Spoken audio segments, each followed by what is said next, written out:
Thank you for joining us for this archive of Teaching American History's Saturday webinar for Saturday, October 5th, 2019.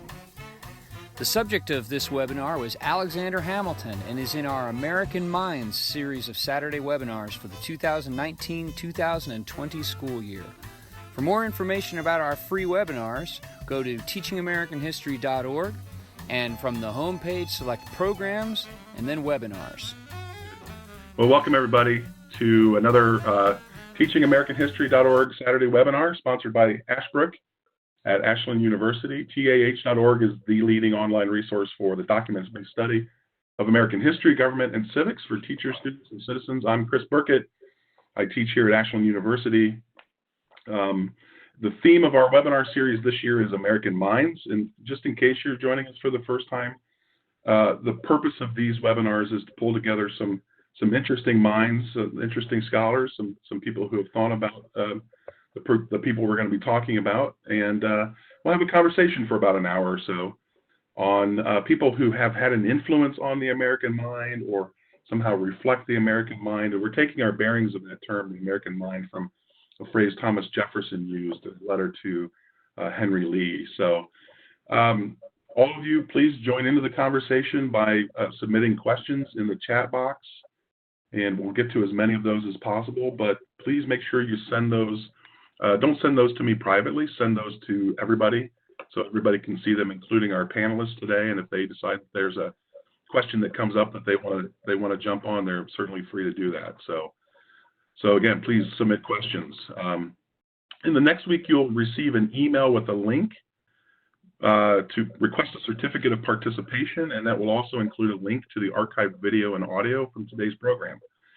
As always, we've recommended some reading, some documents from our pretty extensive collection of original documents at TAH.org, and I'm looking forward to seeing what our panelists and others think about those documents today. So, of course, today we're discussing Alexander Hamilton, and I'm happy to introduce our panelists and scholars for today: Rob McDonald of the United States Military Academy and Greg McBrayer of Ashland University. So thanks again for both of you, for joining us this morning.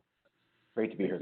So I always start by saying I'm just, to get into this conversation of this really interesting figure, I just suggest a few things at the beginning, but you're always welcome to ignore my suggestions and talk about whatever you think is interesting about Hamilton. But I'm hoping we get into his mind. That's really one of the purposes, I think, of these webinars, is to, as much as possible, through the documents and through your all, knowledge of Hamilton, try to get into how he actually thought about things, how he viewed things, what his motives were, who was the real Hamilton. And I'm especially hoping that we can get into his understanding of what Republicanism was, or Republican government was, because that seems to be at the heart, I think, or at least part of the heart of the disagreement between him and Jefferson and Madison, at least in terms of their sort of overarching public rhetoric. They seem to be have very different arguments with regard to what real Republican government would be like. But before that, if you don't mind, I'm going to start with a question for Rob. Part of the, as you know, Hamilton's, he's the craze right now, right? I mean, he's got his own musical and all that, which is great for Hamilton. But can you speak to his reputation? Because it seems to me, for a while, Hamilton was sort of a forgotten guy, or maybe fell into disrepute over the course of U.S. history. And how do we explain this sort of resurgence of interest in Hamilton, or how do we think of Hamilton's place in U.S. history? It's a great question. I mean, I would start off by giving a shout out to a couple of different books. One is Steve Knott's great book on Hamilton and his reputation. And another is the classic 1960 study by Merrill Peterson called The Jefferson Image in the American Mind. And, I think a point that everyone would agree upon is that in general terms, when Hamilton is up, Jefferson is down. When Jefferson is up, Hamilton is down. Jefferson at Monticello actually had in his entrance hall two busts. One was a bust of Alexander Hamilton, and it was facing a bust of himself. And, during his retirement, so this is after Hamilton's death in 1804, during Jefferson's retirement, he would welcome people to Monticello, and they would note the bust of Hamilton, and he would sort of say, opposed in death as in life. And I think that's true. I mean, I think that, throughout American history, when people have appreciated the virtues of Alexander Hamilton, it maybe causes them to think less of Thomas Jefferson and vice versa. Yeah, that's very interesting. And I've always just been fascinated by the fact that it seems as though Jefferson's always, or seems to be, have had much more sort of longevity in terms of the founder that Americans have traditionally held up on the pedestal, so to speak, as representative of the founding.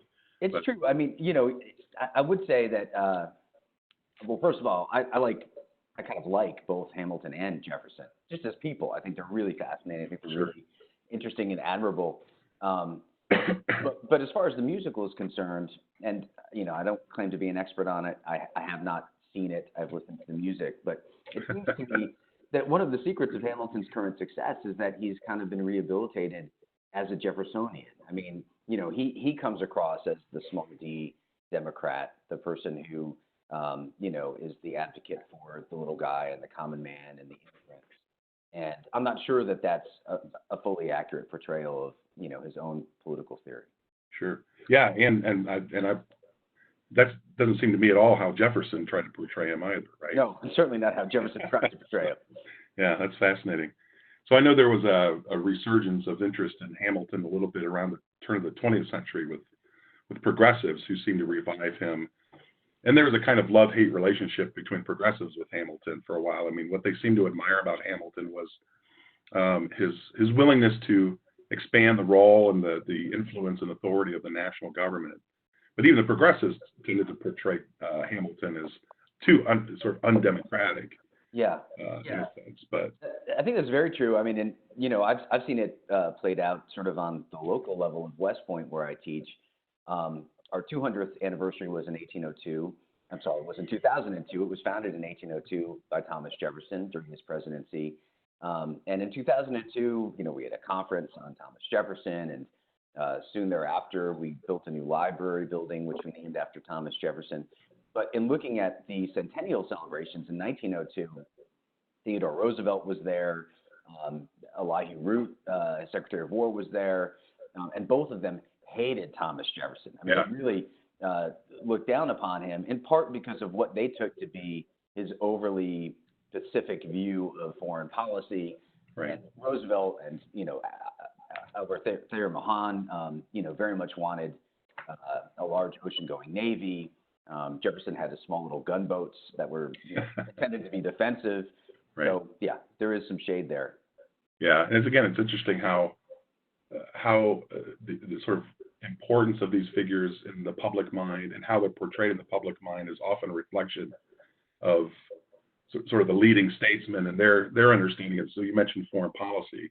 So they had a tendency, it seems to me, to portray Hamilton almost as an imperialist of sorts, or at least somebody who's leaning toward an imperial mindset with regard to foreign policy. And they were pro-imperialism. So yeah right, of course. Whereas today, and I don't know that this will naturally come up given the documents that we've selected, but I think one of the things that weighs down Jefferson's reputation today is the fact that he owned slaves. And, in the lead up to the American Civil War, Jefferson's reputation was actually diminished in the American South, because the fact of the matter is, of all the members of his generation who held office, no one did more than Thomas Jefferson to propose measures that were designed to chip away at the seemingly impenetrable edifice of slavery. So he was anti-slavery, but he himself felt as if he was almost inextricably enmeshed in the institution. And Hamilton's status as this new arrival and this northerner, in a way, has generally kept his hands clean on that issue. Yeah, that's a great point. Yeah, Jefferson's reputation has been tarnished, I would say, definitely within the last 20 years or so, because, or at least in the public mind, how can we admire a guy like Jefferson given the fact that he owned slaves and didn't get rid of his slaves? That's usually the argument. So, yeah, very fascinating. Greg, please go ahead. Yeah. I got a couple questions. One for Rob, and then one just. So the interesting thing, of course, is the sort of Hamilton gets charged with imperialism, and Jefferson doesn't seem to suffer that same fate, despite the fact that one could easily level that same charge against him. I mean, he's the one who sort of really gives coinage to the phrase an empire of liberty, right, in one of his letters. So you see a similar imperial ambition in him. But the other question I had for Rob actually was, you mentioned sort of academic historians, Knott and Merrill Peterson, but what do you think? I mean, surely the popular historians' books are also very influential in reviving the reputation of Hamilton. And I guess I was just wondering if you could speak, if you could, I don't know, about the relationship between academic and popular history and the role of each in trying to keep these things alive. Great question. It is a really great question because, I think many of the things that we write as academics, and we're lucky if our own moms read them, right? Whereas there are people like David McCullough, and maybe to mention David McCullough brings in another founder with whom Jefferson's reputation sometimes moves in tandem, and I'm thinking, of course, of John Adams. And my understanding is that when David McCullough was undertaking his big biography of John Adams, which of course resulted in the fantastic HBO miniseries, which probably reached even more people than the best-selling book. I see John Moser there. That's fantastic. Hey, John, how are you? How's it going, Rob? Great. And John, you're supposed to be on sabbatical, I just want to point out. So Get out of here, This John. is a sabbatical weekend. So, well, anyway, for those who are listening, John Moser just stepped into the picture frame, our good friend from Ashland who hosts many of these podcasts, as people know. But anyway, David McCullough's book on John Adams, I think originally was intended to be sort of a dual biography of Jefferson and Adams. And McCullough just got sucked into John Adams. He has this crackly and cranky and curmudgeonly personality, and he tells it as he sees it. Whereas Jefferson, and I think this maybe sets him apart from both Adams and Hamilton, really tries to, well, as he wrote multiple times in letters to younger people who sought his advice, always take things by the smooth handle. If you're going to grab a knife, don't grab the blade. And so Jefferson tries to soften things up a little bit, and Jefferson tries to take into account his audience when he addresses people and makes arguments. And Jefferson, although a friend of the people, maybe to a greater degree than either Hamilton or Adams, to a greater degree than Hamilton or Adams, is himself an aristocrat born to privilege. And, so he sort of has that easy air about him that maybe in our modern day makes him seem a little bit less accessible. You mean that's Adams you're talking about, Rob? No, I'm talking about Jefferson. Right, Jefferson, yeah. So Landed aristocracy. I mean, this is interesting. There's something very appealing, and I think this also comes through in the musical about Hamilton's own background, right? And the fact that he's, we're not even sure how old he is, are we? Are we sure how old Hamilton actually is? Because these facts of birth are striking. We don't know when Hamilton was born. We don't know if he was born in 1755 or 1757.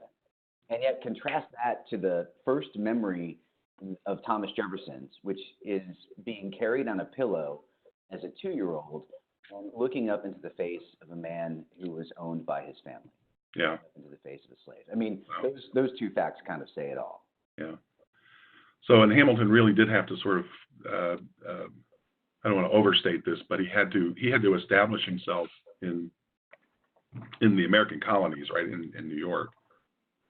Having nothing from his birth to recommend him, essentially, right? So that in itself is a fascinating story, how Hamilton managed to make a name for himself. But it is, yeah. And, maybe Greg can speak to that. I feel like I've been talking way too much, but for sure. No, I mean, I've enjoyed listening to what you have to say. I mean, yeah, he's a self-made man. I mean, I'm sure we could talk about his paternity even as in question or some doubt. And so my impression is also that he was able to make something of himself in the Caribbean before, sort of was able to parlay that into making a name for himself in New York. I actually wonder if when we get to the notes on the Federal Convention, and I wonder if there wasn't a kind of intentionality or an intentional obscuring of his age. In some cases to make himself seem older, in some cases to make himself seem younger, depending upon what the occasion seemed to demand. So that's something that I'm not really sure of. I mean, he was a young man at the Constitutional Convention, 30 or 32, depending on how you count it. Yeah. So. That's a great point. And I mean, I think one thing that all of our listeners should appreciate is the extent to which both Hamilton and Jefferson were just exceptional political athletes. Yeah, absolutely. And, to Greg's point about Hamilton's willingness to, maybe try to have it both ways, to be seen as older in some contexts and younger in others, just consider the fact that, and we read Federalist 1 for this session. For the Federalist Papers, he and Madison and Jay share a singular pseudonym, Publius, because they're trying to achieve unity of voice. And yet, in the 1790s, when he's battling Thomas Jefferson, in the newspapers, Hamilton writes under a bunch of different pseudonyms.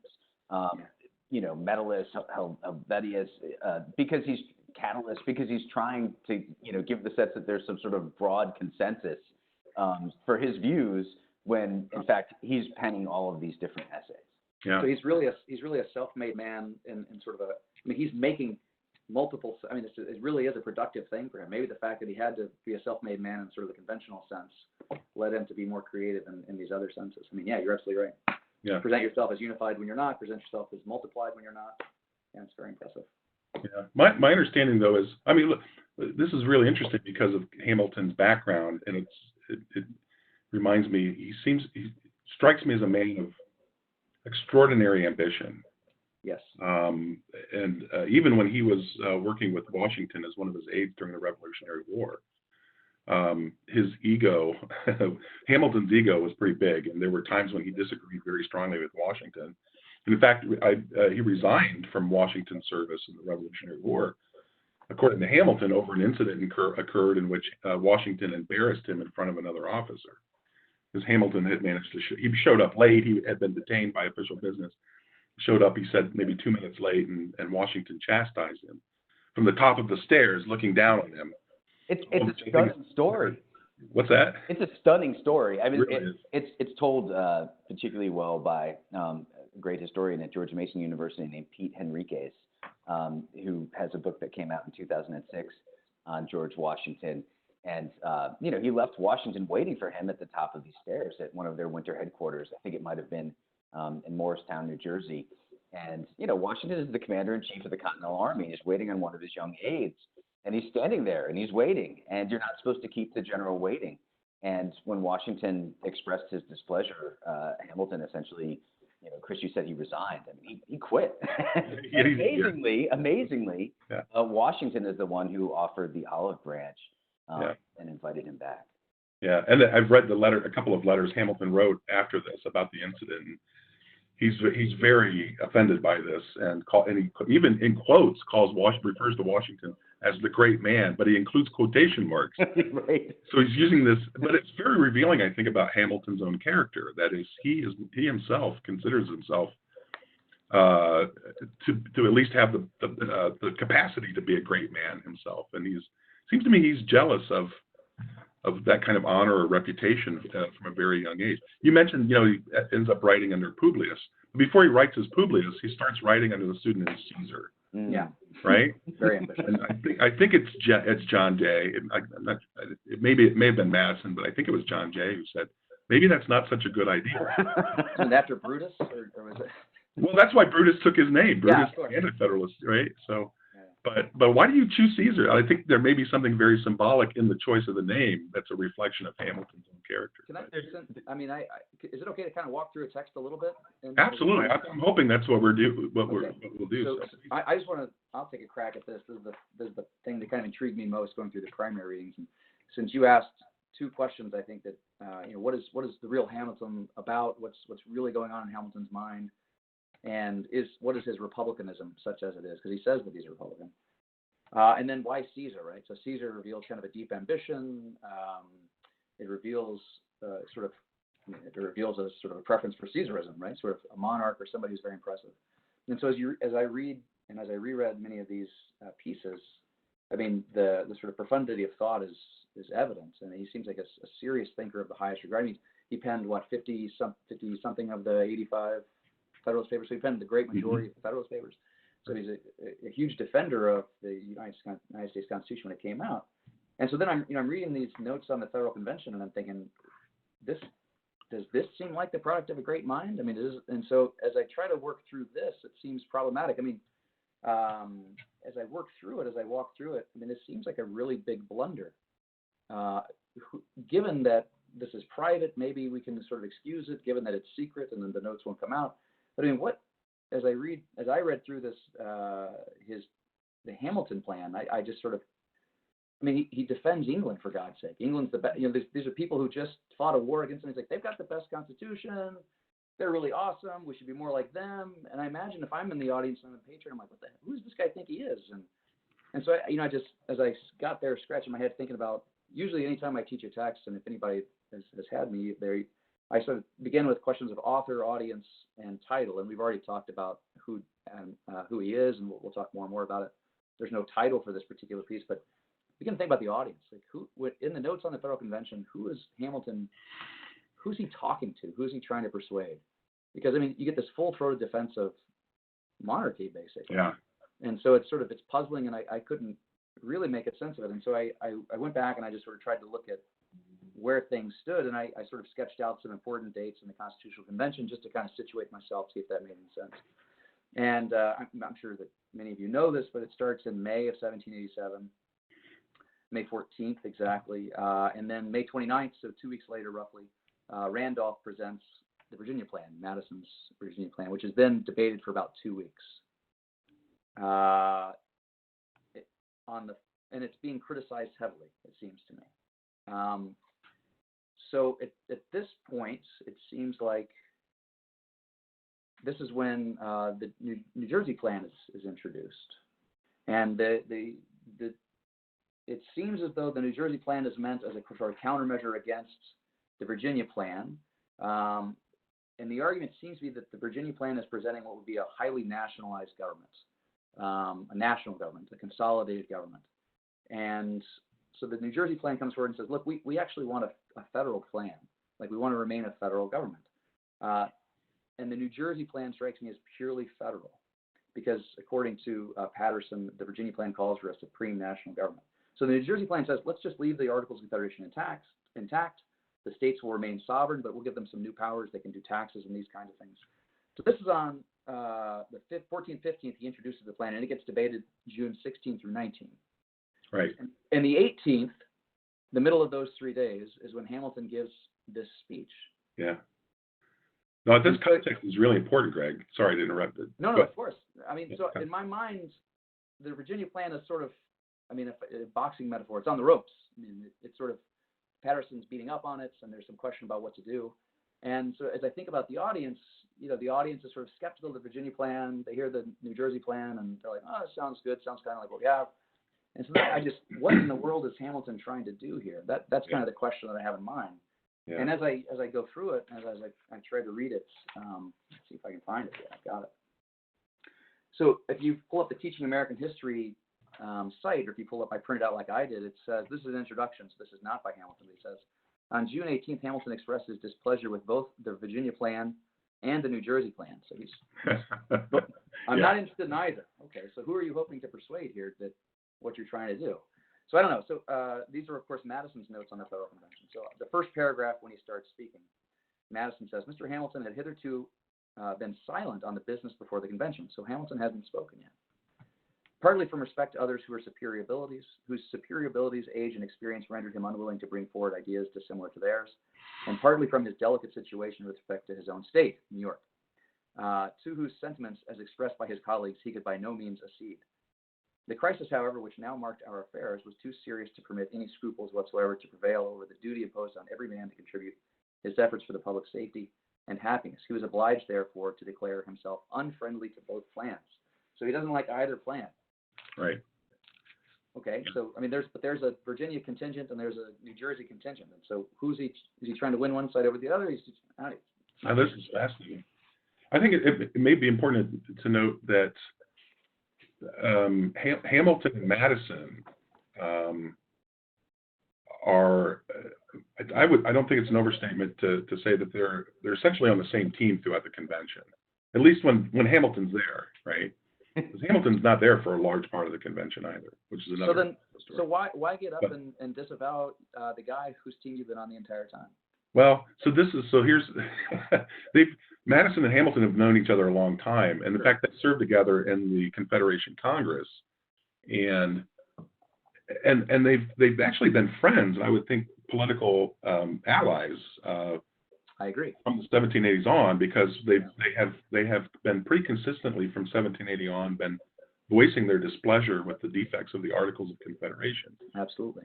And it's interesting. You can even go back and read some of the debates in the Confederation Congress, where Hamilton is complaining about Congress and the Articles and what's wrong with it, and Madison will occasionally do the same. But so there's a long history between them of sort of working together, although they don't always work together in perfect harmony.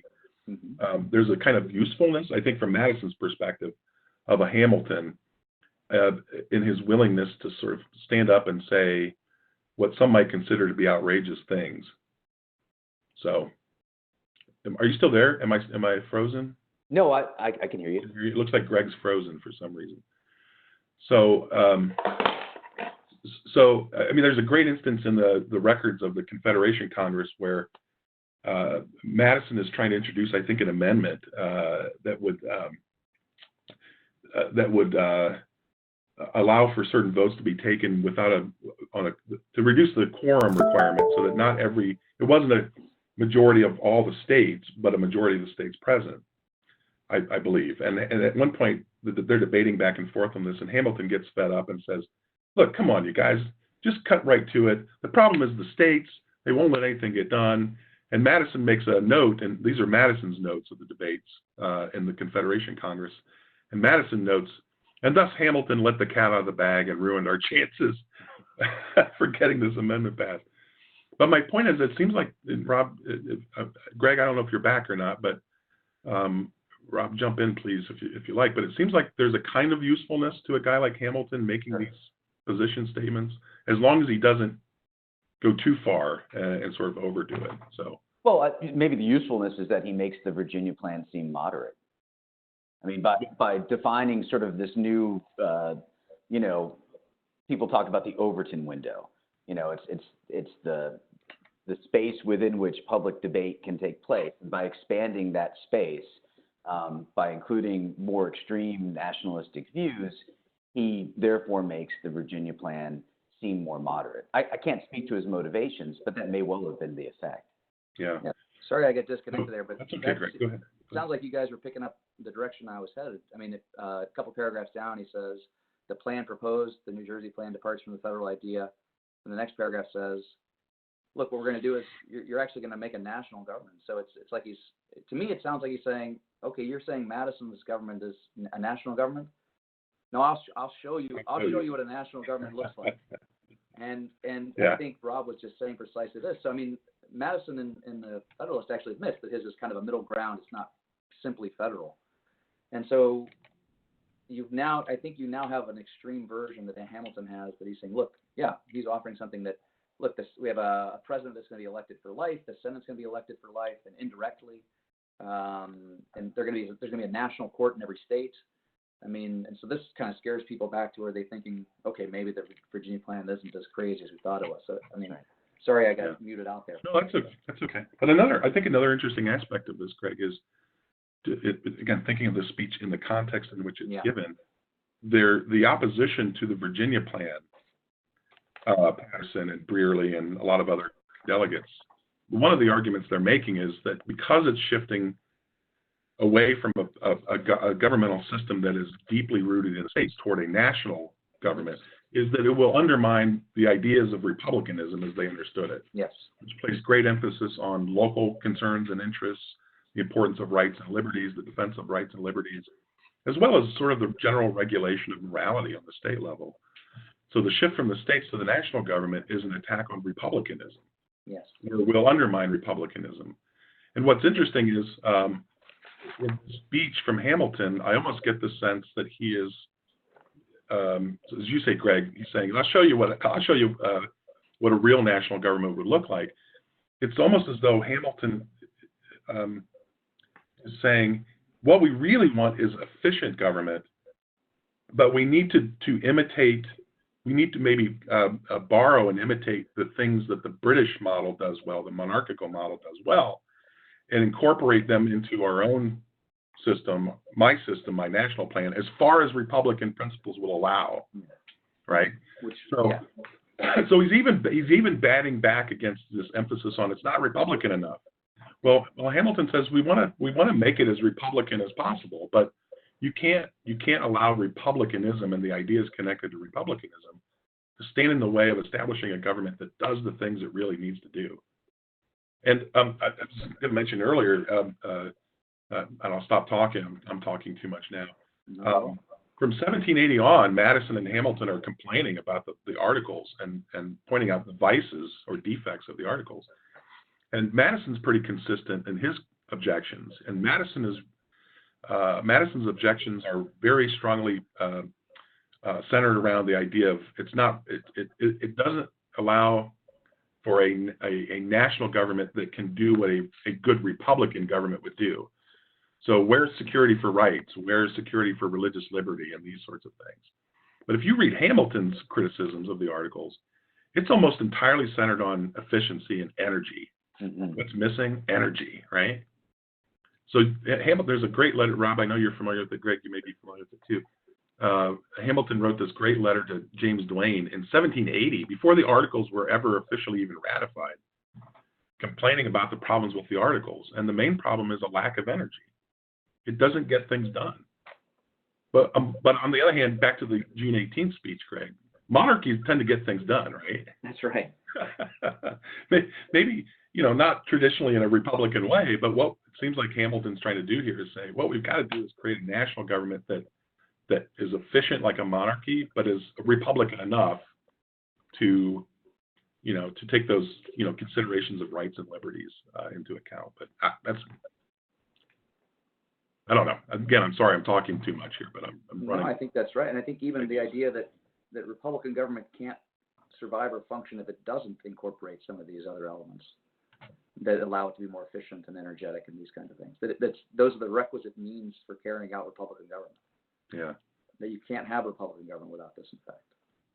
And I think maybe all of this underscores a misconception that many Americans today have about the origins of American government. And I think a lot of people believe that what the founders had in mind was the creation of a democracy.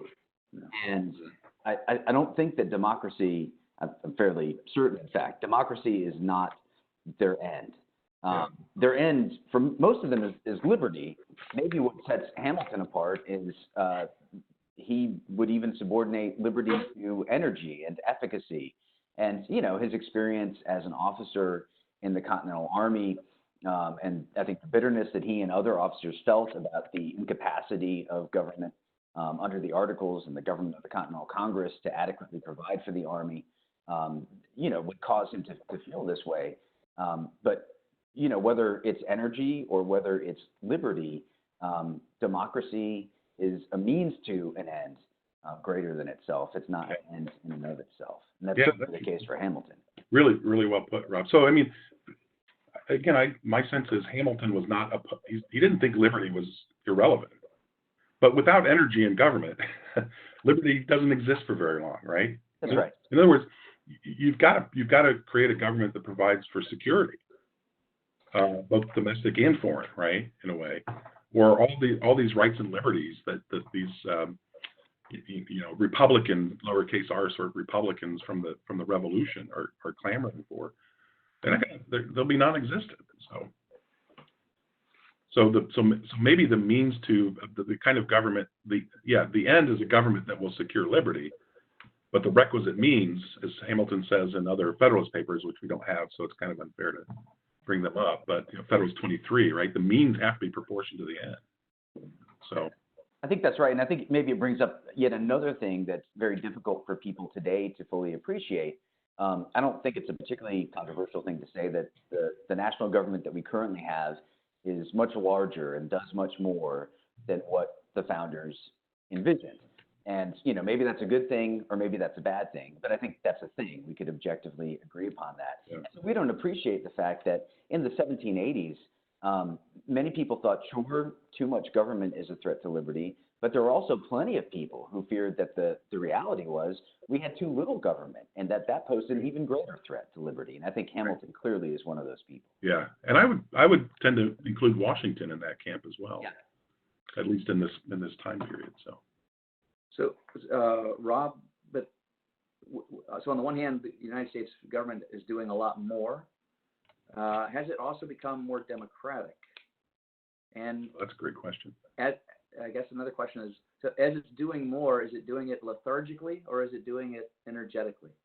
Would this be sort of Hamiltonian, like it's doing things, it's getting things done, or is it sort of it's become democratic and maybe has lost this monarchical element?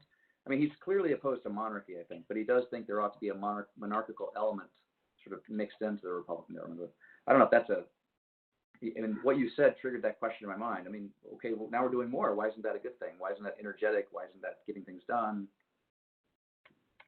It's a great question. I'm not sure that I have the answer. I'm not a political scientist. I'm a historian. But, one thought that comes to mind, for whatever it's worth, is that while the presidency in form is not monarchical in the way that Hamilton envisioned, perhaps we could say that in terms of scope and power, our modern so-called imperial presidency, where with a pen or a phone or an executive order, policy could be changed, without the consent of Congress, through our large, expansive national bureaucracy.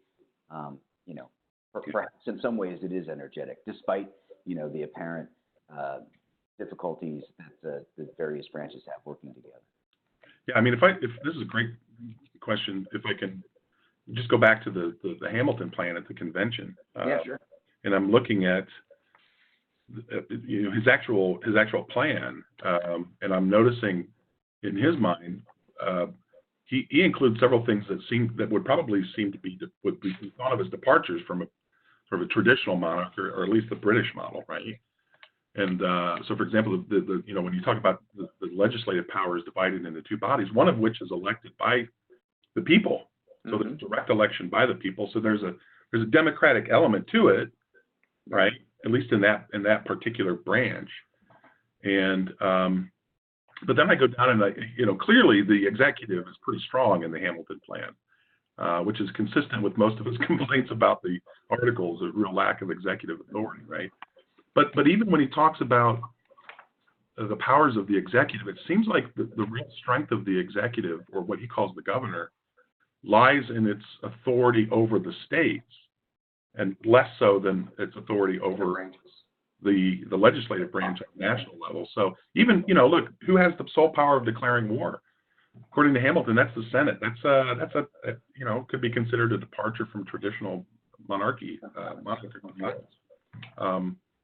The approval of treaties, right? So Hamilton is anticipating some of these powers that will actually end up in the hands of Congress and not in the hands of the executive, which traditionally may have been in the hands of the monarch. So back to the context that you were framing for us, Craig. Some of the more controversial aspects of his plan have to do with the fact that the governor is, or the national executive. I'm trying to find it. He has a veto over any state law. Yeah. And the better to prevent the passage of bad state laws, the governors of each state are appointed by the national government, right? This is a national plan. So it really seems like what a lot of people have read this thinking this is Hamilton calling for something like a monarch, and that may be partly true, but it's really it seems to me a statement, an argument against the Randolph or the Patterson plan, the New Jersey plan, right? Which is saying, there's really nothing wrong with the articles. We just need to give them a tax power, and everything will be hunky dory. But getting to his mind, I mean, for me, this shows a number of things. I mean, or at least raises a number of questions in my mind regarding his mind. One is, I take him at his word that he's committed to Republican governments. I mean, he says it again in the letter to Carrington, right? I've been attached and committed to Republican theory my whole career, and by which I mean I'm interested in equality of political rights to people. Yeah. So there's like this idea of liberalism and protection of rights. But I mean, also there's I mean, this may go with fashioning his identity and making himself into a real man. There's a certain kind of willingness to play certain parts, or to invent things, or to be crafty, or something like this. I mean, let me try this in a different way.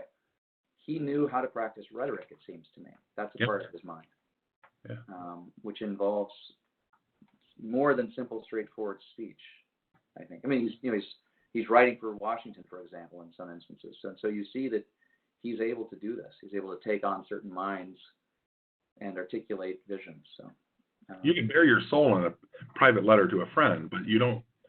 But it's not always a good idea for a politician to bare his soul to the public, right? No, exactly. Because you may see some things there that aren't that sort of in harmony with public sentiment, which leads to that point Andrew just submitted in the chat feature. In light of this conversation we've been having, something to keep in mind, Andrew writes, there's a difference between getting things done and doing it in a way that reflects the will of the people. And that's the challenge. So that sort of ties back to, Greg, your point, and Rob, your point about how democratic does this thing have to be from Hamilton's perspective. But so. Yeah, I think it's all a great point. And just to go back to a question we were pondering a moment ago, what makes Hamilton tick? What causes Hamilton to have his sort of nationalist vision? It's always difficult to say, and I think we sometimes overplay biographical details in determining how someone thinks the way that they do. But it's worth pointing out that one thing that makes Hamilton different from everyone else is in the pantheon of the founding fathers is that he really doesn't have a fixed loyalty to a colony or then after. Very good point. Yeah. I mean, he's from the Caribbean. He's born into obscurity. He is, he arrives in really good point. In the colonies as a college student. His identity as an American begins as an American, as an officer in the Continental Army. So he has this sort of national perspective even before, in technical terms, we have a nation. And even in this speech, he stands apart from the New York delegation, right? I mean, that's an ability to sort of. Yeah, he's not. That's really good. I hadn't thought of that. Yeah, from the other two delegates who are Yates and Lansing, who are entirely in the camp of the Patterson plan. Yeah, that's right. And maybe even the Patterson plan isn't good enough for those guys because it's too radical. But, yeah, that's right. Rob mentions Hamilton's place in the Pantheon. I'm always, one of my favorite shows is The Wire, a Baltimore TV show. It was on HBO, one of the best shows of all time. There's a scene where they talk about Hamilton in the first season, and it cracks me up. They're making counterfeit money, and the guy says, they don't have the right president on there. It's supposed to be Hamilton. It's not even Hamilton. And one of the characters goes, man, he wasn't president. And the other drug dealer goes, man, they ain't gonna put nobody on money, but it wasn't president. So well, it's funny because I mean this maybe speaks also to Hamilton's conception of executive power. During his time as Secretary of the Treasury under President Washington, on more than one occasion, he referred to Washington's presidency as my administration. I think in some ways he saw himself as a prime minister. That's a great point. Yeah, that's a fantastic point. Yeah, again, this not being tied to or blinded by sort of loyalty to a state. That's a really great point. I actually hadn't thought about that. I hadn't either. And that may. Well, I was trying to think I was thinking of his earliest piece that we have, or one of his, at least in terms of the readings that we posted, is The Farmer Refuted piece, which is a very early writing from his. This is even before he's, in the military serving for Washington, which is a remarkable refutation of the British way of thinking about Republican government. And again, written either when he's 17 or 19. Again, we're not quite sure, right? So he's really young. And I've always just wondered, Rob, what would make a 17-year-old, let's say he's 17, write such a fierce defense of or the criticism of the British understanding of republicanism and a fierce defense of his understanding of republicanism when he's not really even involved in politics, let alone the military at this point. But that is a great question, Chris. And I can't help but I don't want to take anything away from the sincerity of Hamilton's views, which I don't question, but I also don't question his ambition. And I think, this is a great opportunity for Hamilton to pick a fight. And, while he's writing under a pseudonym, I'm sure that there are people who know that, in fact, it is young Alexander Hamilton. And even in 1769, so at that point, he's either, 12 or 14, he writes a letter where he writes, "I would willingly risk my life, though not my character, to exalt my station. I wish there was a war." Oh yeah, that's a great letter. And I mean, there was a war. one is coming, or in a way, it's already started. And so Hamilton sees this, I think, as an opportunity to oppose, Samuel Seabury, who's writing in opposition to, is this Anglican clergyman, loyalist. What a wonderful foil to establish himself as a patriot. I think it's also worth noting he picks this fight with Seabury, who's a pretty well-known. He's a well-known figure and supporter of the British Empire. Yeah. So he's picking a fight with a big name, a big guy. It's not just. Sure. So and again, maybe this is it comes from my reading of sort of ancient figures or classical figures. Oh yeah, absolutely. The greater, the bigger the fight, the more dangerous the fight, the more you risk, the greater the honor. Yeah. Right. I mean, this is partly what has always fascinated me about Hamilton is his character is, in some ways, it seems consistent to the sort of ambition of an Alexander or a Cyrus or somebody like this in ancient Alcibiades. Or Alcibiades, yeah. Alcibiades might be the better example there, actually. Yeah. Insofar as Alcibiades was, if you guys don't know Alcibiades, my apologies, but I mean, he was a man who aspired to the greatest of political ambitions, but who still wanted to. I think he was misunderstood. People thought he wanted to be a tyrant. I think he still wanted to keep his native Athens a democracy. He just wanted to be the first guy in charge of the democracy. So there's a similar kind. I mean, he's committed to Republican government, but yeah, the ambition, especially in this first piece, really does shine through. Like you said, I read this and thought, God, this is a really sharp, witty teenage kid who's picking apart. I mean, it's very impressive in a way. Yeah. And speaking of classical figures, we brought up earlier Caesar, and that's good.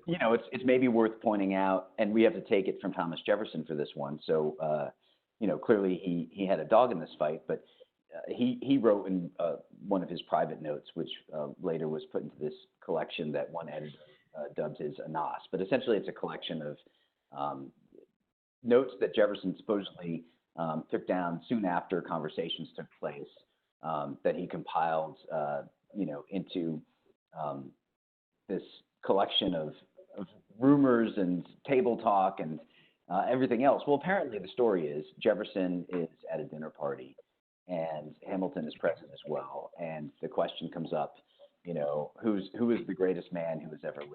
And Jefferson says, my great trinity of mortals is Bacon, Newton, and Locke. So Francis Bacon, Isaac Newton, John Locke. Whereas, according to Jefferson, Hamilton then retorted that the greatest man who ever lived is Caesar. So, that's meant to scare, because crossed the Rubicon and, broke his leash. But then again, this raises another interesting point about in terms of the reputation of Hamilton, but also the image of Hamilton that Jefferson and others worked hard to, I think, draw out and cultivate. When do you know when he's serious and when he's trying to intimidate? I mean, does he really believes that Caesar is what's he saying for a fact and what does he really believe? And it's sometimes easy to turn to use Hamilton's own words against him in future times. So even this idea that, hey, monarchy is the best system in the world, all we need to do is republicanize it to a certain extent. That seems to be a pretty consistent argument from Hamilton. But that, of course, proves to be useful ammunition for the Republicans in the 1790s to say, look, well, he's openly a monarchist, right? Mm-hmm. So I mean, there's the danger of, again, of speaking for a fact, and we know how easy it is for people to use words against us out of context. But he does that as well, though. Hamilton, he does that. Oh, he does. I thought in the Farmer Refuted, I thought, man, how beautiful to align this pastor with Hobbes. I mean, what a great way to sort of, I mean, what a great, Hobbes, the infamous atheist, all it is matter in motion. And you're deriving all of your political thought from this atheist. I thought that was brilliant. So. Yeah. Yeah, Hamilton's above that. Yeah. No, sure, that's right. Yeah. I'd like to throw out a question for the two of you, and maybe especially Greg, but to what extent? So we've been singing Hamilton's praises as a writer and political athlete, but I think it's possible that at some junctures he's his own worst enemy. And Chris, you were mentioning things that Hamilton wrote, and that it's surprising that he would write these for public consumption. Of all the things that he wrote that is maybe surprising for public consumption, it's his defense pamphlet when James Callender accused him of taking money from the Treasury and speculating with it, investing it through the hands of a man named James Reynolds. And James Reynolds, is this kind of shady, shifty character. And Hamilton, I think, very much wanted to defend his reputation, and he did so in a pretty effective way. He was accused of one crime, he admitted to another. He wrote a long pamphlet saying, well, I did give money to James Reynolds, but it wasn't public money, it was my own personal money, and I wasn't giving it to him to invest. Instead, I was giving it to him as hush money because he had discovered that I, a married man, Alexander Hamilton, was having an affair with James Reynolds' wife, Maria Reynolds. I mean, that's a pretty effective defense, but it's a startling and stunning and potentially career-sinking. Yeah. So it's better to just come right out in the open if the timing's right. I guess so. I guess that was his calculation. But that is a remarkable piece that you're referring to, that pamphlet. So it's not. I mean, in a way, it seems to me that it's the flip side of this passionate, ambitious writing. I mean, the same. I mean, this is a writing of a young man earlier, but I mean, I think there's something like politically ambitious people who are the idea is that they pursue or love honor. I don't want to psychologize too much. I don't know. You can only know from what we read, but it's not surprising to me that someone who's this passionate and can elevate language in this rhetorical fashion would do this. I mean, even his death was, of course, in many ways another manifestation of the same problem. But I mean, how can you write 51 Federalist Papers? I mean, there has to be a kind of fire in the belly that's animating all of this, right? As a young man taking on this well-renowned New York loyalist, I mean, there's a certain, I don't want to say lawlessness, but that's probably not the right word, but there's a certain kind of maybe daring, maybe that's the right way to put it. And so you see that they seem linked to me.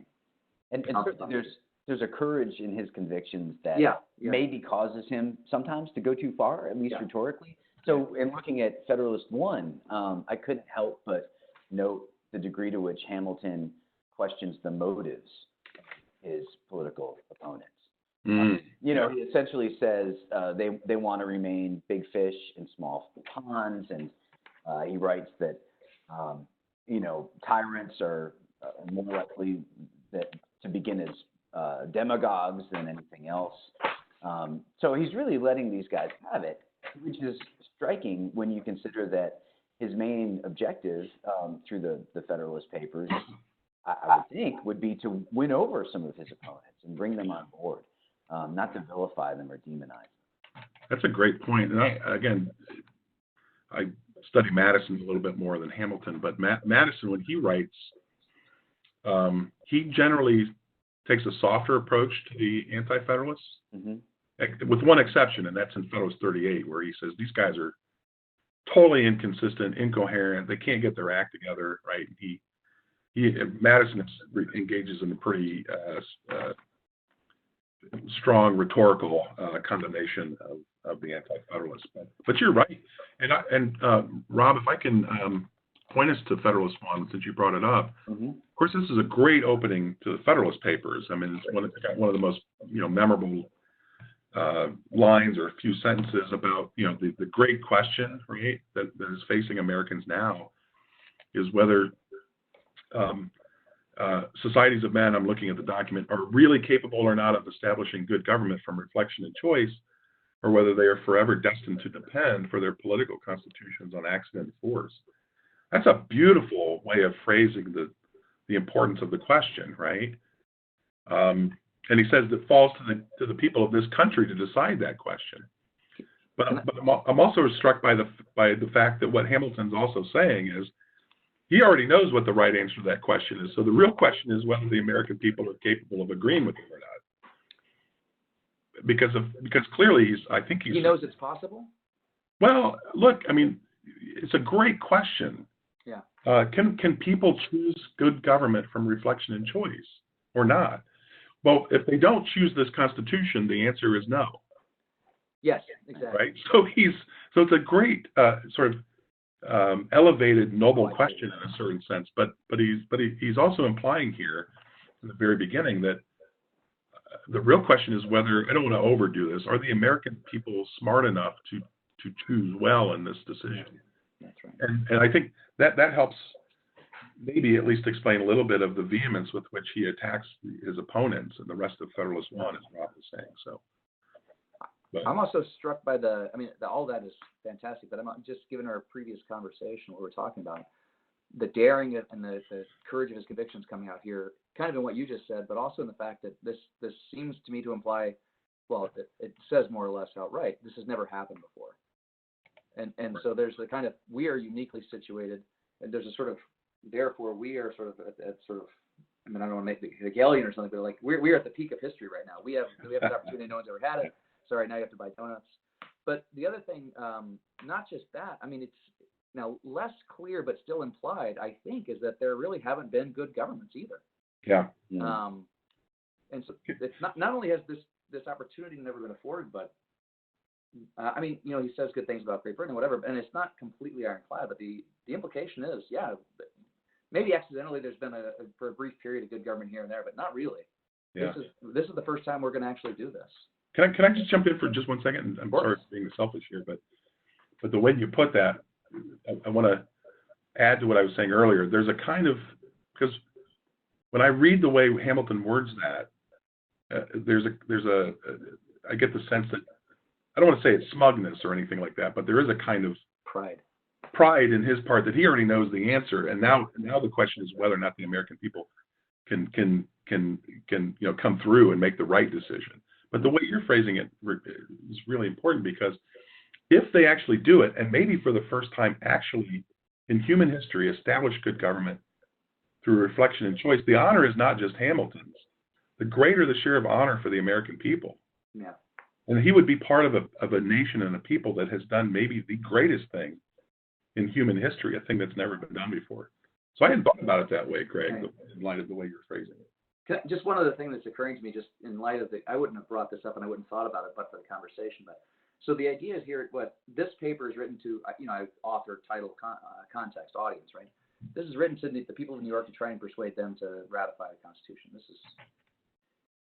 So they're presenting themselves, as we mentioned, as one person when they're in fact three.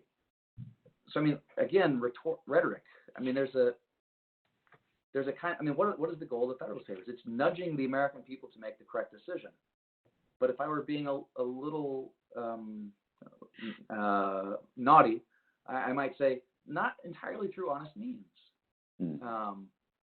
Yeah. And maybe, by the way, exaggerating the nastiness of the Anti-Federalists, for example, presenting themselves as one. I mean, there's on and on, but go ahead. Sorry. No, I mean, there are many great, and a lot of them are Hamilton's. There are instances of straw man arguments, especially in the early first 13 papers. These, is it, which, where is it? I'm trying to remember. Is it number 9 where he talks about the advocates of despotism? So there, anybody who's opposed to the Constitution would be an advocate of despotism. He talks about people far gone in utopian speculation that the states could ever live peacefully together in a disunited way. Which is why, by the way, one of the things, when he says it's either reflection and choice or accident and force, I've always thought, why not fraud and force? Why accident and force? I mean, it seems like the more common way that's put. He seems to be saying that there's an appropriate place in Republican government for this kind of discourse. Yeah. Just a quick thought. When Madison starts writing the Federalist Papers, or really picks up the bulk in the middle in Federalist 37, which is a kind of new introduction to part 2 of the Federalist essay. Yeah. He picks that question back up. And it's actually in Federalist 38, but Madison uses force and fraud. Yeah, that's what exactly. That's right. So, and so I wonder if that's an intentional, like, maybe there is an appropriate place for. Maybe. Maybe that's too strong. Yeah. So, when we think about the political athleticism of these guys, maybe Hamilton especially, I mean, there's probably no act of, political taekwondo more impressive than the fact that this series of letters is written under the title The Federalist. The fact that Hamilton is able to they usurp. That's great. To usurp this term from the true Federalists, who suddenly become the Anti-Federalists. Hamilton is the rats the and nationalist. The right? Right. Yeah. But I mean, Hamilton, Madison, Jay are nationalists in this That's debate. fantastic. The people in favor of the Confederation are suddenly turned into Anti-Federalists. So he's grabbing the rhetorical high ground. That's a great point. In a very important way. I want to give him a little bit of credit though. So in his the letter on the constitutionality of the bank, I got to say I was more persuaded by him than I was by the argument in McCullough versus Maryland. I mean, I found that more persuasive. I mean, he articulates why this is. I mean, we go taking this back to the energetic and efficient. Like he makes the case much more clearly to me that a bank is necessary than the Supreme Court does. I thought. I mean, I remember the last time I taught in McCullough versus Maryland, I thought this is really not persuasive. It really relies upon really changing what the word necessary means. Whereas Hamilton, I think, lays out the steps fairly clearly. Like, hey, look, this is what's requisite. This is what's required to do X, Y, and Z. We need it for exigency. So I don't know. So on the one hand, he can do this rhetorical thing, but I mean, he can also do build a solid argument. Yeah. Well, when I think about the argument over the bank, I'm not gonna comment on McCullough v. Maryland because, except to say that the lack of persuasiveness for me there consists in the extent to which Marshall stretches, as you were suggesting, he really necessary. Yeah, that's right. Means it's convenient. Doesn't he say convenient? What's the word he uses? Anyway. Well, the real issue for me with McCullough v. Maryland is the extent to which the court now is brought in to interpret the Constitution, right? But nice sleight of hand. But to go back to the debate between Jefferson and Hamilton over the constitutionality of the national bank. We have the document from Hamilton here. We don't have Jefferson's opinion. That's right. But it's interesting to note that they both begin from a certain kind of position. And if their initial position is sound, then the arguments that they make following that are pretty sound. So Hamilton starts from a position that, look, there are just certain inherent powers that every good government must have. That must have in order to do the things that governments are expected to do. And Rob, I know you're familiar with Jefferson's argument, which is he starts from a very different perspective, right? Although I'd say at this point in time, maybe Jefferson isn't the person we should be focused on. Really, the leader of the opposition to Hamilton's plans in the early part of the 1790s is not Thomas Jefferson, it's James Madison. That's true. That's a great point. And, maybe this is an opportunity to bring in Hamilton's letter to Edward Carrington. Oh, yeah, perfect. Because, essentially, when I teach this letter, maybe I oversimplify it. You can tell me if I'm wrong, or, we need to polish some of the details. It's a stunning letter. It's a striking one, and there's almost a level of immaturity or sort of like junior high school to it. So it's as if Hamilton is complaining because of this falling out that he's had with James Madison, with whom he suddenly disagrees, and to really make this super accessible, it's as if Hamilton and Madison have spent the summer in Philadelphia at Constitution Camp, and Thomas Jefferson has been off with his family on vacation in France. Yeah. And at Constitution Camp, Hamilton and Madison couldn't have been tighter. They were making little like friendship bracelets for one another. They're best friends forever. Everything was great. They thought they were completely simpatico. They were, writing the Federalist Papers together. Each one believed that the other agreed with him entirely. And yet, the new school year begins. In other words, government begins under the presidency of George Washington. And suddenly at lunchtime now, Madison's not sitting with Hamilton. He's sitting, with this kid, Thomas Jefferson. under whose influence he's fallen, into whose orbit he's been pulled in, and so Hamilton really seems to personalize this disagreement. Madison is the general, but Jefferson's the generalissimo, and yet Madison, for his part, seems to believe, and to get to the issue of the bank, if I'm not mistaken, in Madison's notes, he brings up the fact that the idea of a national bank had been discussed in Philadelphia at the convention, and it was, they explicitly decided not to make it an authorized, function of government, and so here's Hamilton claiming that it's constitutional. I mean, Madison thought that was on the face of things clearly incorrect, and that Hamilton is stretching things, and that this person with whom he thought he agreed is now manifesting as this individual who perhaps was lying to him the entire time. Yeah. Really craved much more power than he ever let on. Rob, can I just add salt to the wound? Sure. To why this is so painful for Hamilton? It was actually Madison who proposed giving the power of establishing a national bank at the convention. Mm-hmm. Madison proposed the initial list of sort of what would become the enumerated powers, one of which was to establish a corporation for the purposes of a bank, essentially, right? Another was the authority to establish a national university. And both of those were removed. But now, as you say, here we are in the 1790s, and Madison is leading the charge, the political charge against establishing a national bank. So what is going on here, right? Well, Jefferson's back, as you say, so nicely. So it must be that Madison's under Jefferson's spell now, and all of this. I mean, the pathos of this piece is really intriguing to me, right? Because I really do get the sense that he's wounded here in a way. But absolutely, Rob, I got to ask you. Can I ask you, for of course Greg to jump in? What do you think of Hamilton's characterization of Jefferson? Jefferson drank too much French wine of French philosophy. Is this him just lashing out, or is there any? Yes, and yes. So. Yes. Yes. I think I could agree with Greg's assessment. I mean, first of all, consider that Jefferson is in France to see the monarchy at its most decrepit and wicked, and the French Revolution at its most promising stage.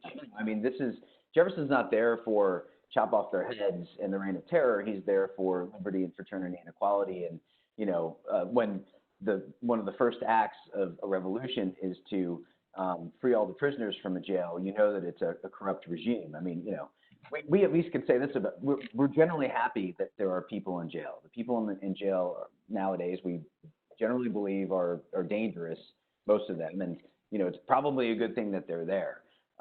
In revolutionary France, that was not the blanket assumption. So Jefferson is full of enthusiasm, of course, for the French Revolution in its early phases. I mean, the belief is that these principles that we established in America in 1776, the spirit of 1776 is now transplanting itself on the other side of the ocean. The world's second greatest superpower, France, who was our ally during the American Revolution, that they have, imbibed from the cup of liberty. And, Jefferson has all these different metaphors for liberty, but, the great ball of liberty, he once wrote, will roll around the globe, that our ideas are the best ones and that they're spreading. And so, of course, he's excited with the prospects for liberty and republicanism in France.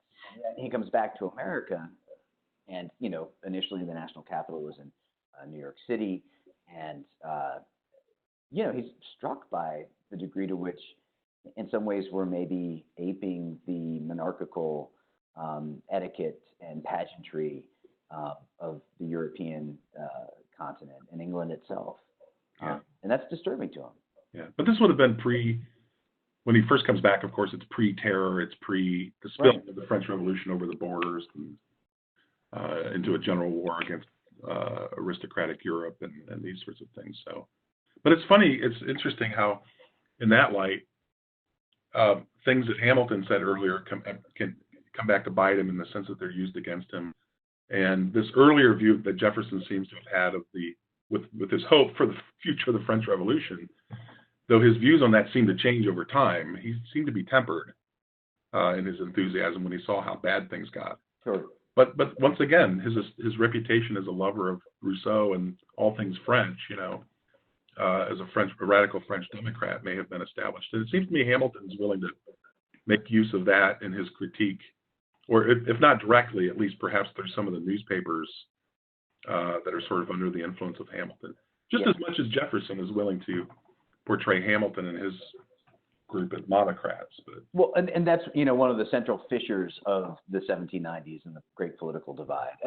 First I'll point out Jefferson is not really a fan of Rousseau. He's a fan of Montesquieu, right? Whose ideas are much more in accordance with our own. But as the politics of the 1790s become increasingly heated and more clearly partisan, and we see the emergence of these two parties, the Federalists, again, Hamilton takes that name for his party to suggest that Madison and Jefferson are anti-Federalists, that they were opposed to the ratification of the Constitution, which is not true. I mean, Madison is the father of the Constitution. That's how we remember him. And Jefferson also supported ratification. He didn't think that the Constitution was perfect. He wanted the president to be, term limited. He thought that there should be a Bill of Rights. So he didn't think it was perfect, but he thought it was pretty darn solid. And so Hamilton makes them into anti-Federalists, and he tries to portray Jefferson as more of a French revolutionary than an American revolutionary. But of course, Madison and Jefferson are going to turn around, and they're going to be able to use many of Hamilton's political writings to portray him as a monarchist. Yeah. And in the election of 1796, when Jefferson is put forward as a candidate for the presidency against Federalist John Adams, this is the divide in the public mind, and probably the best retort that the Jeffersonian Republicans have against the charge that he's not a real American revolutionary, but a French revolutionary, is the revelation, and it was a revelation. Most people at this point didn't know that Jefferson was in fact the author of the Declaration of Independence. Oh yeah, that's right. That's a great point. Well, we're rapidly coming to the close of our time. These things always go by so quickly, and I always wish we had more time to spend on them. But there was a question earlier. I thought maybe this would be a good sort of question to wrap up with, because there are a number of ways you guys could approach it. This was a question from Stephanie, who asked, do you believe that Hamilton was before his time with his nationalist thinking? But even if we just want to expand that a little bit, was Hamilton ahead of his time in terms of how he thought about government, the way things ought to be? Was he anticipating things? How would you answer that question? Was he before his time? I suspect that he was. I mean, what we mean, there's one way in which I would answer that yes, but here's why I will say no. I think he was a man very much of his time insofar as he thought now is the time that we can make the United States become this great republic.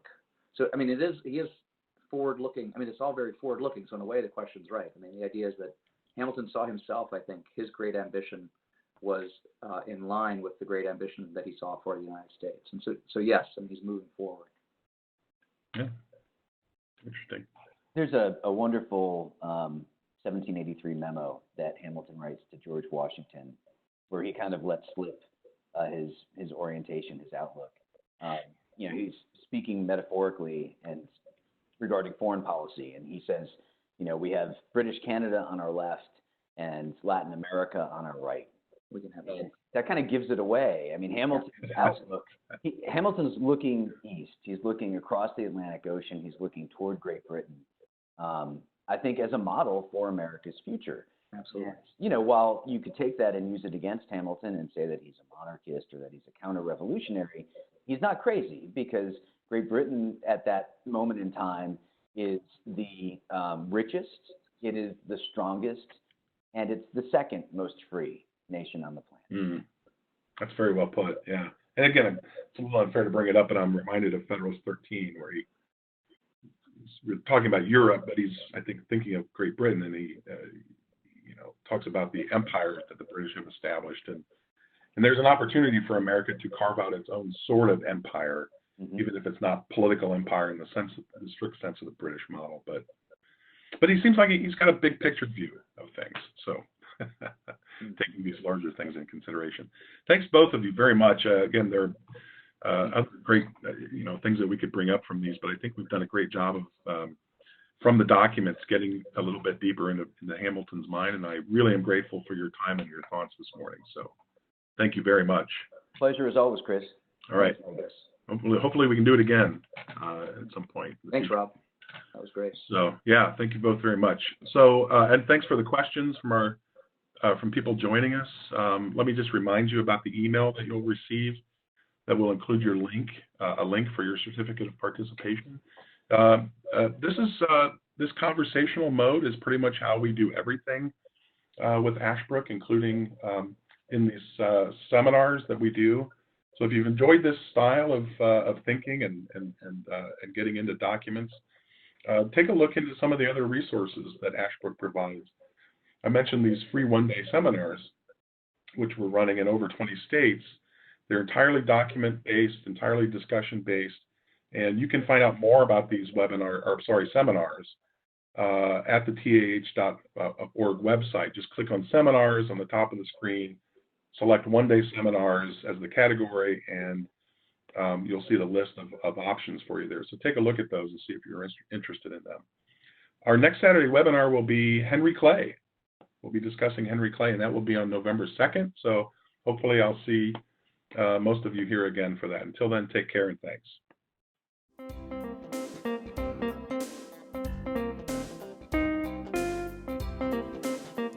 Thank you for listening to another TAH.org podcast. You can find archives of all our previous programs, as well as information about future programs at tah.org/webinars, or on iTunes by searching for teachingamericanhistory.org.